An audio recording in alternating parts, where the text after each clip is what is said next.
Bonjour les amis, les autres le 24 juillet. Nalobi na partagé na bino.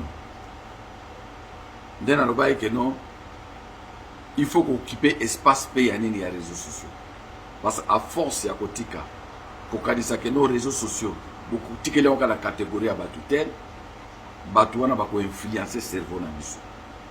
Et à force à influencer cerveau na yo, et comme c'est quoi accoutumance. Donc au moins on a que les camois na vrai, alors que c'est vrai. C'est ainsi que ces derniers temps bozomona bateau baza ba opposé à Fachi, ce qui est de leur droit. Boutou moi baza na kati ko marteler ba terme moko bo. Ba terme ma bazo marteler on peut écouter na conscience, pour écouter na mémoire collective ya ba congolais. Donc ba comme c'est le quoi ba perroquet. Au moni congolais a commis ko réciter likambo. Ozo tunaye mais la kisanga en quoi ozo traiter boye, nous tozo azo manquer argument. Ba terme ngo mingi o mikolo bazo utiliser zani. Ozo ko bazo banini ke Fachi aza incompétent. Bota ba journaliste nyonso, bota bato tout, ba anti Fachi. Soki ba l'équipe na ba plateau na bina ba réseaux sociaux. Oh que non il est incompétent. Mais soko tournier en quoi il est incompétent? Nous t'avons expliqué que non, ba lobby kaza incompétent. Mais yo, en quoi il est incompétent? Oh non, il est incompétent parce que Aza incapable pour incapable pour gérer à diriger Mboka. Mais il est déjà président de la République. Président de la République Moussa n'est pas diriger Mboka. Au lobby Aza incompétent. En quoi os jugés incompétent? Et surtout Batumusu à deuxième il y a 18 ans. Na Batumusu il y a période d'année il y a maréchal. Aux autres traité que non il est incompétent.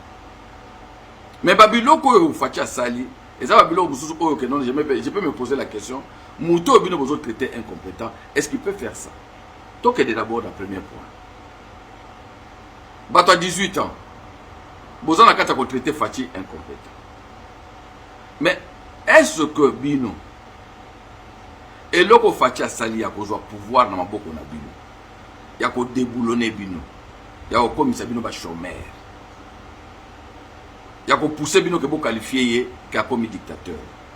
Est-ce que Bino Monaki que Fachi Azakoya Nanzela wana? Vous l'avez vu venir.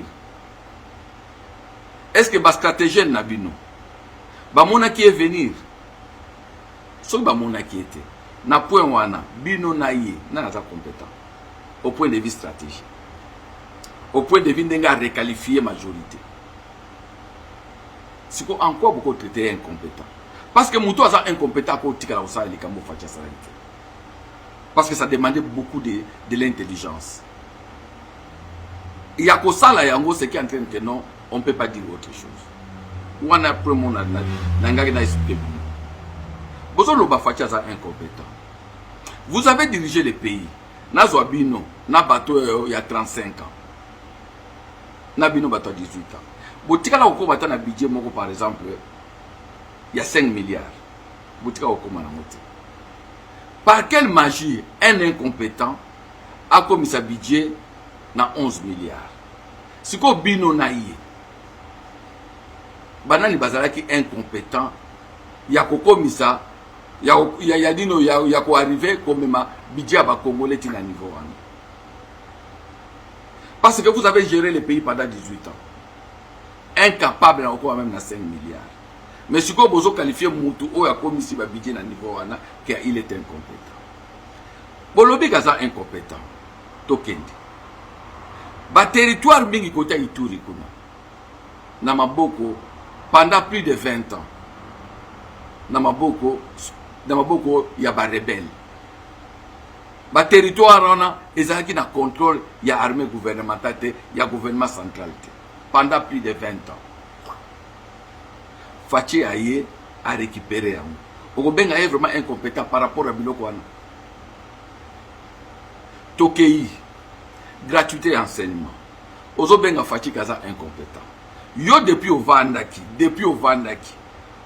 otikala ko sala gratuité enseignement. Pendant 18 ans sali amote. Ye Aye a sali amote. Ye kutu muto sala constitution anate.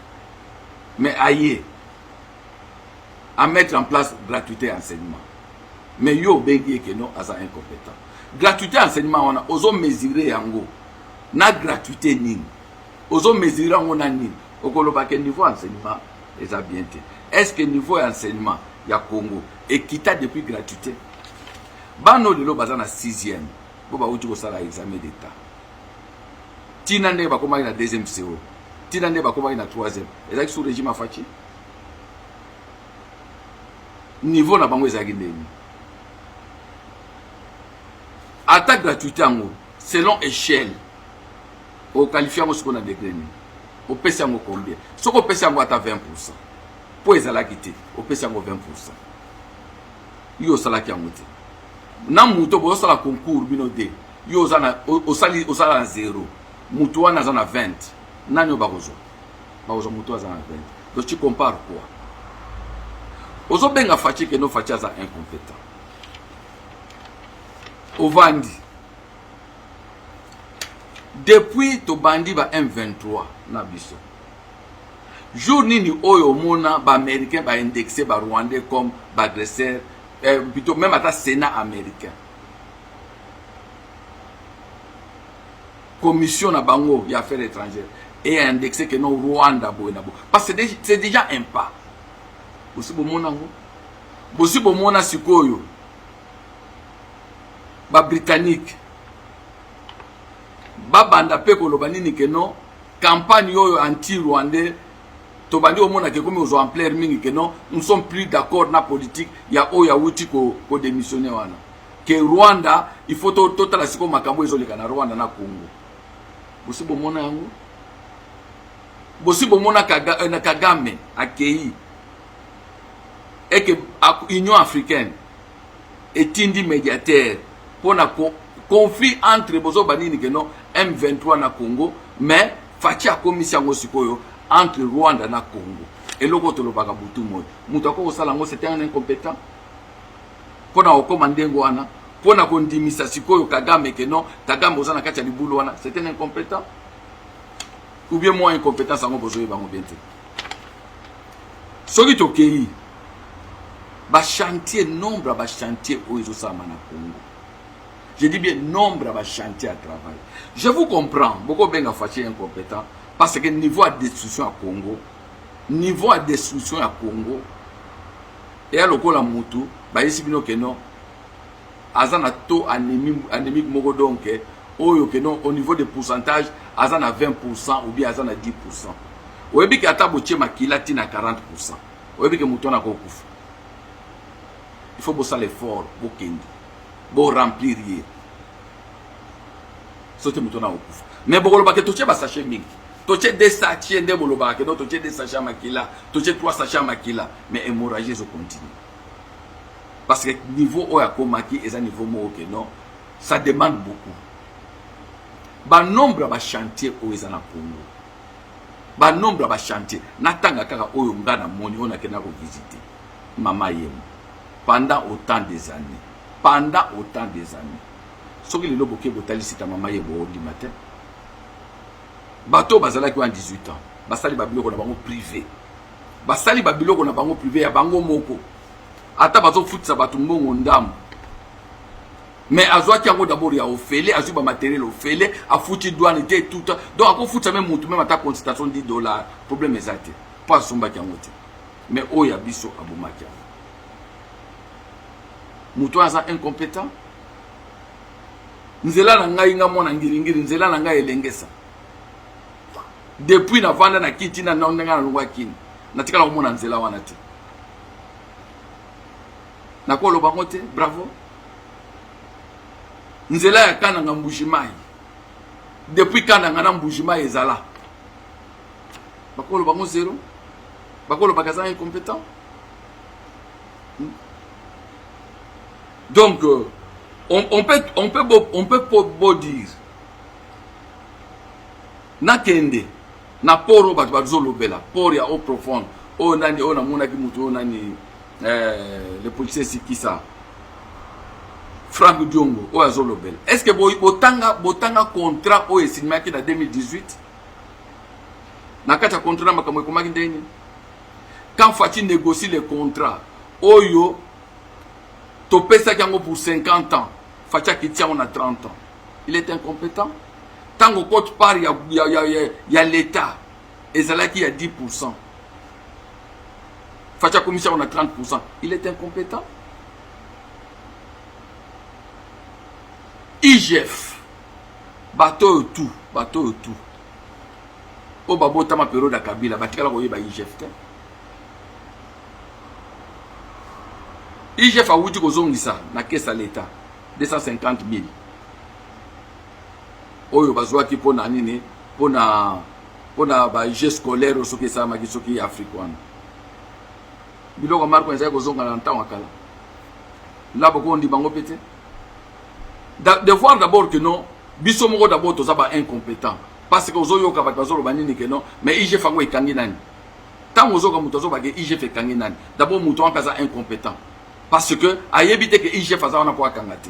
Au lieu qu'a proposé na président que non, président créer loko mobo structure mobo oyo ko ba permettre que non ejija ka batu oyo bazo sani ba détournement ya mbongo. Mais non, muto wana ko maza incompétent, yemo kazo banini que non, mais IGF ekangi nani.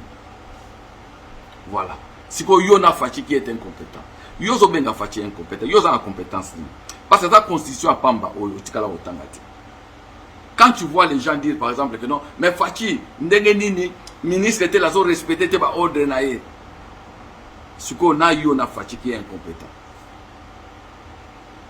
Fachi un président a nommé Moutou. A nommé Moutou mais Moutou wana kocha en action te. Président ndenge nino parce que vous l'avez qualifié par comme nyonso. Moutou azaki pantin. Moutou azaki marionnette. Moutou azaki placebo. Donc incompétence notoire. Oh bino tout bolobaki. Bino j'ai dit bien bino tout banti fachi. Bolobaki que no jour à comme meka. Comme on est cimetière. Oh bino tout bolobaki. C'est Kabila qui contrôle tout. Oh bino bolobaki. Tokota la soka ko simba même ata garde présidentielle soki bako tosa ye. Feza bino ezangati, eza bino.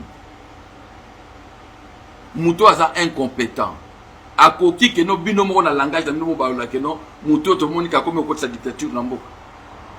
Transformation wana selon bino, il est incompétent ou bien azana bagage bébélé.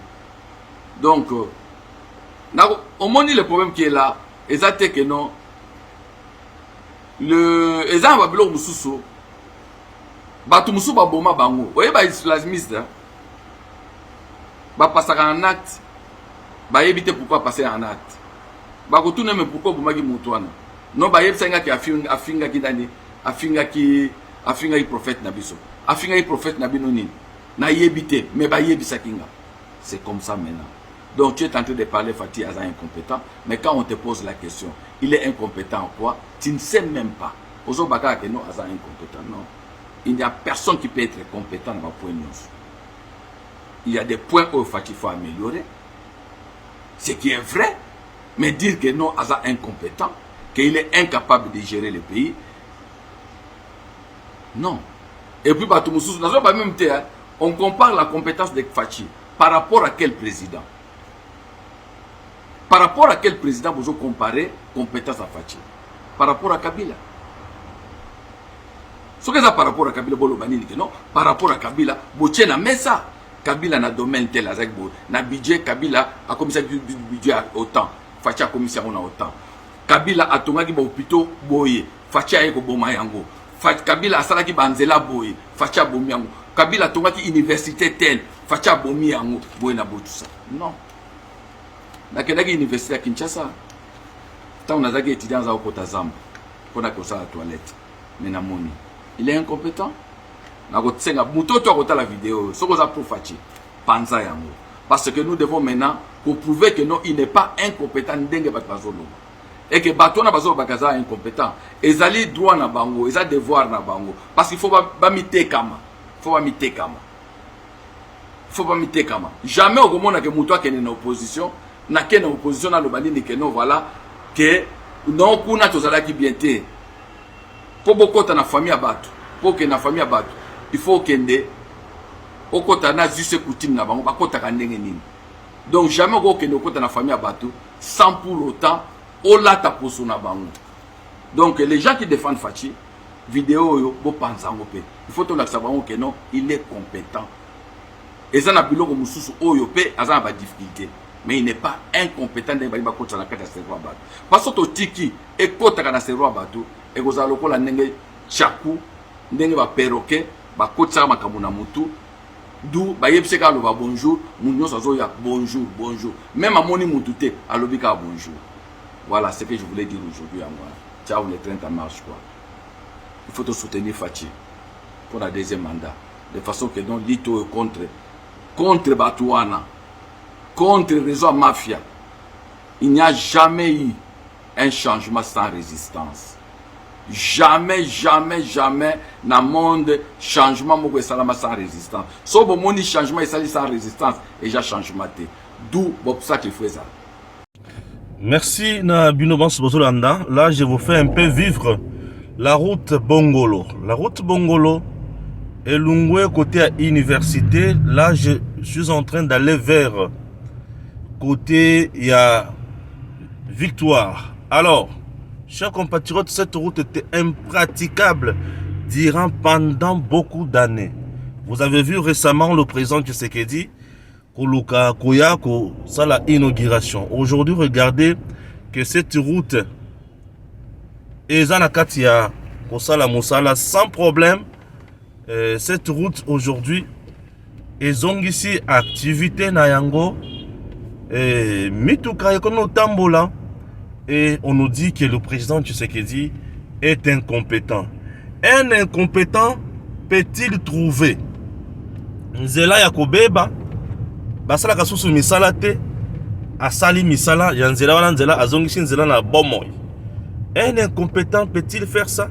Le régime de Kabila qui était censé régime ya ba compétent etikala kosala makambo oyo te. Je suis là en train ya ko ajouter na maye ndeko docteur Maëlle a meki ko développer la première partie. Et là, c'est la deuxième partie avec Stéphane Balamang. Toujours dans le cadre, il y a opinion. Un monsieur incompétent peut-il faire Makambo Oyo? Je ne sais pas. La compétence ou l'incompétence, vous définir Yango. Par rapport à Kabila, ou par rapport à Nani. Puisque Kabila a laissé cette route dans l'état de délabrement total. Aujourd'hui, Tshisekedi nous a facilité. Nous sommes là, Otokomi Kotambola Yango. Osa à l'aise. Là, je m'approche directement de l'université Kimangiste. Cette université est comme l'université à Pamba, l'université que vous voyez. Voilà le pont où le président Tshisekedi a Aouti Kosala. Vous voyez le pont? Cet endroit est comme un endroit de endroit d'insécurité totale. Mais regardez aujourd'hui, pont de Komi, pont Tabo ya Mounene, mitoke côté ma route de Kolola, pont Makambo Sala Kitoko. Et vous me dites que Tshisekedi est incompétent. Je me moque quand même. Vraiment, vous sentez que vous-même vous voyez, non? Donc, le régime Tshisekedi fait mieux dans ce pays. Jusqu'à présent, Tshisekedi est sur le pas. Mobutu quand même Congo. Oui, Mobutu a eu le temps. Voilà.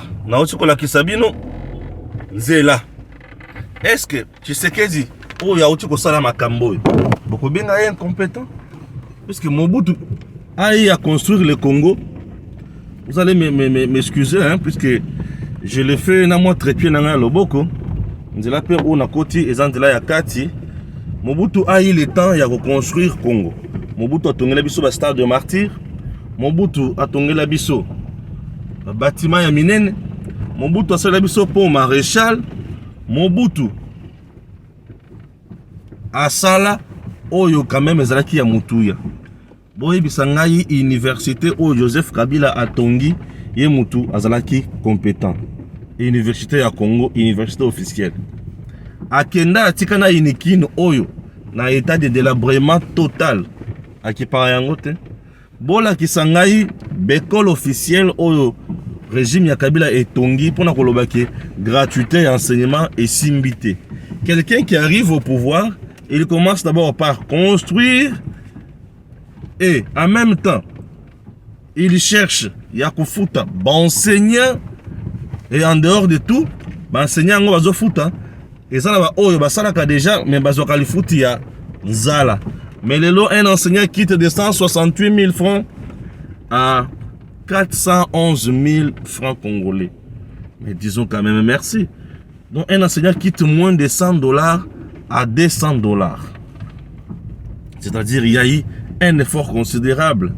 C'est pour cela que je vous dis, ne suivez pas des gens comme de Frank Djongo, Bato Nzala, Bato Sony, Bato Baoluka Kolia. Ce qui est le Kolia exact, Baloki, Bato Nzala, Bato Sony. Donc, Bato Rolandate, oui, Bato Nzala, Bato Baoluka Kaka bonheur na bango. Ce qui m'a mozo tambola na sens ya intérêt na bango, là babeteli mokonzi wana maboko. Ce qui m'a kamozo tambola intérêt ya peuple congolais, mokonzi wana komi mutu mabe. Baza batu ya kotala na misu.